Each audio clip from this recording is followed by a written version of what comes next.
This is Earth's final hour. The planet is partially destroyed, and its people and heroes killed, ravaged by a deadly war, strangled by fire, heat, and toxic fumes, right to its last breath. By the time the heroes fight back, it will be too late, their people extinct, all because they will not recognize the monster birthed in their midst. This was only a vision of a future that has yet to happen, but one that two warriors are convinced will come true.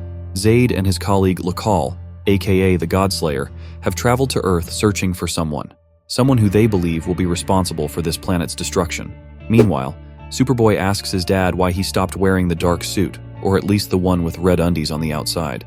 But Superman says it wasn't underwear, it was part of the suit, a decorative element sewn together as one piece.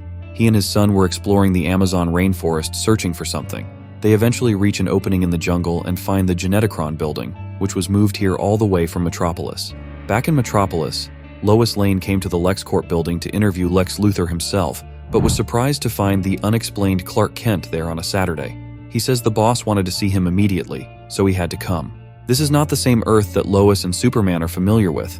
Some time ago, together with their son John Kent, they were brought to this world, where Superman was killed and Clark Kent is a separate person. Lex takes Lois inside one of his offices and shows her a Superman suit that he built himself. She asks him why he wants to be known as Superman, but couldn't help but notice that Mystery Clark was on his bioscan monitors. Lex acknowledges that Metropolis and the world will always need a Superman, but the time has come for a man to fill that role.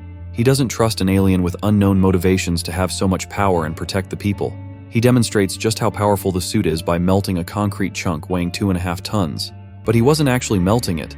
He was teleporting it using a mother box to another location in Nevada. Their interview was interrupted by a big explosion on the side of the building, which causes both of them to fall down. The Mystery Clark returned and pulled Lois to safety, while Lex activated his suit and powered up.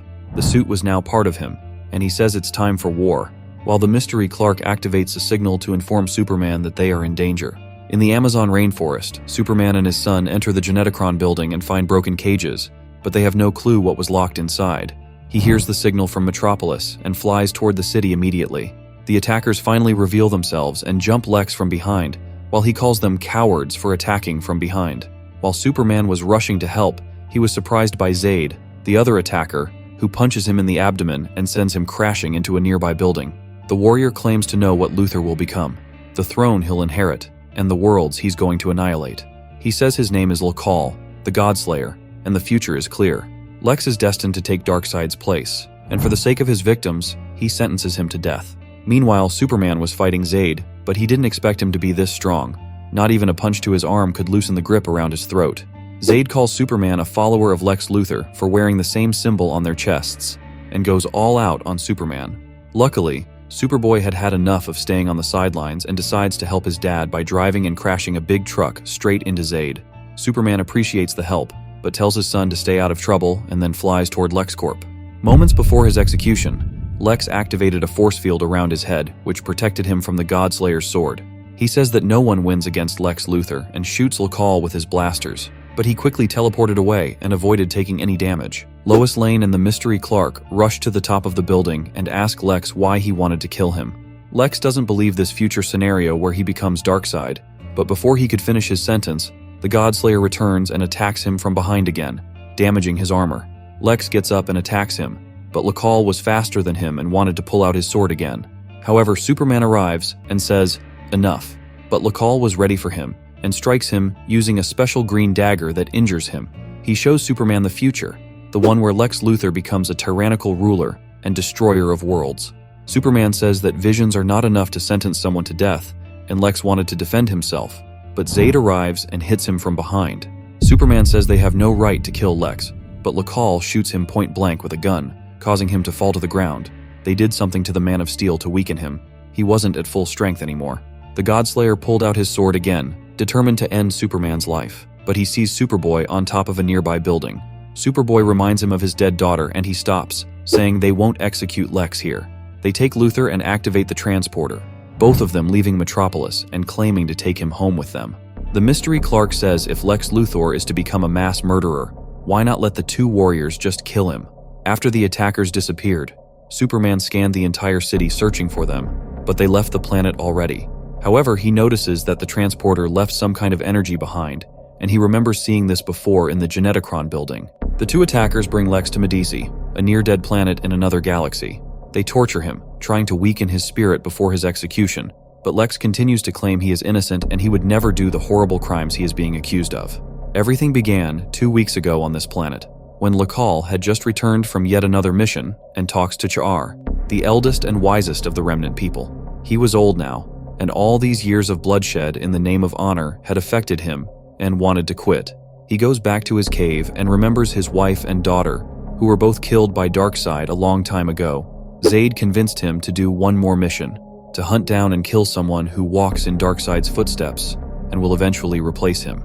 After listening to their story, Lex continues to argue for his innocence, saying that they cannot execute a man for something he hasn't done. But Lakal says that every one of his targets said the same thing, but his visions were clear. Back on Earth, Superman goes again to the Genetocron building and realizes that the broken shells on the ground are actually controls to a portal. Lakal and Zayd moved the building here so that Superman couldn't find and use it to follow them back to the planet Medici. Ever since he met Lex Luthor, Superman always sensed that he was manipulative and conniving, a source of trouble. However, the Lex from this world seems to have good intentions, but what if the Godslayer is correct? He breaks inside the prison and finds Lex in a weakened state.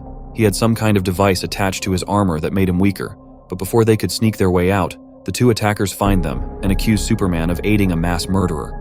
Lakal says that their losses and their sufferings give them the right to judge and execute Luthor and shows Superman another vision. This time it was a vision of the past, when Darkseid and his armies of parademons invaded his homeworld. He fought valiantly and tried to defend his family, but the parademons were too many and he was eventually overwhelmed. Before they could kill him, Darkseid arrived and asked what was delaying the invasion. Lakal begged for his family's life, saying he will serve in whatever he wanted, but Darkseid stood still and didn't say a word. He was foolish to think he would be shown mercy, and that's when Darkseid used his Omega beams to carefully dodge around Lakal but target his wife and daughter instead. He didn't quite understand why Darkseid had left him to live, probably to spread the word of his tyranny and instill fear across the galaxy. Zayd says they found a mother box hidden in Luthor's prison, a gift from his followers on Apocalypse. This furthers their suspicions that he is Darkseid's successor, proving that Lex will eventually become the Annihilator of Worlds. Superman finds it suspicious that Lex hid the mother box from him. Why else would Darkseid's people give it to him? But Lex says he wanted to use it so they could both escape. Faced with recent evidence, Superman eventually comes to the same realization, that everything they are saying about Lex Luthor is true. He is guilty. He grabs Lex by the throat and says he's seen the future where he will commit universal genocide. He's a killer. The Godslayer hands over his sword to Superman so he can be the one to end his life. But Clark says he investigated Luthor a great deal since coming to this Earth and found nothing. He won't kill Lex Luthor, and neither will any of them. He was merely buying some time to think and asks Lex to get ready, then attacks Lakal and Zayd. He quickly deals with the two attackers and then grabs the mother box and throws it to Luthor, asking him to take both of them home. Lex opens a portal, and Superman tells the old lady that he will never allow them to execute an innocent man and then flies inside the portal. But Lakal reacts fast and shoots the portal from behind, claiming he can disrupt their journey and drop them right where he wants them. The Godslayer was correct. Superman and Luthor didn't arrive back on Earth, but instead landed in a strange world. This world didn't have a yellow sun, but instead had a red sun, which quickly diminishes Superman's powers. Lex begins to panic, thinking he is stranded on this strange world, and grabs him by the chest. But Clark says that even without his powers, he isn't powerless.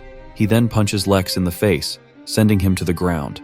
Clark asks Lex to convince him that he is a good man, and Lex tells him a story.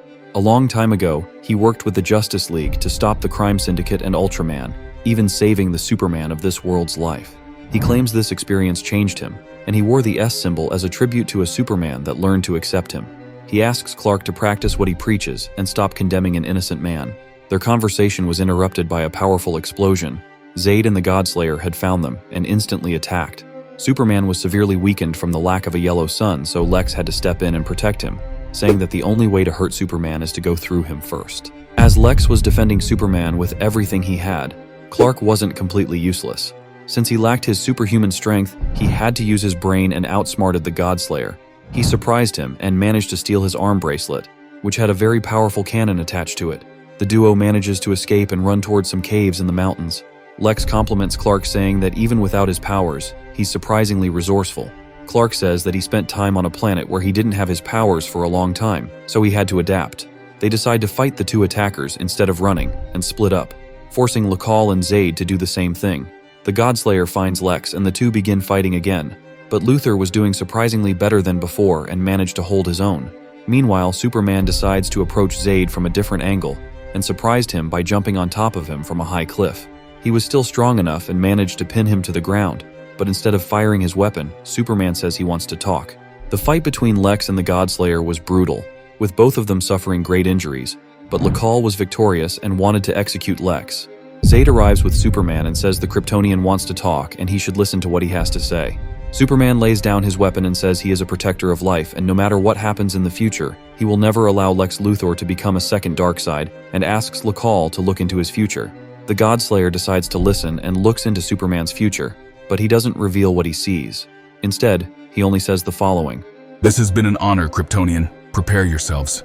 He then teleported him and Lex Luthor back to Earth in Metropolis.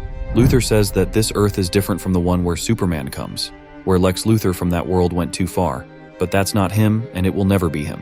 He never believed they would ever reach this point, but Lex offers to shake Superman's hand, both of them agreeing to a fresh start, as friends instead of enemies. Lex wanted to wear the Superman cape to inspire people and let them know that they still have a Superman, but that isn't the case anymore. He wants to give the cape to Superman, but Clark says he should keep it and find another way to pay tribute to this world's Superman. Zayd asks the Godslayer what did he see in Superman's future, and he says, "Enough to know we don't have to worry, but unfortunately he does."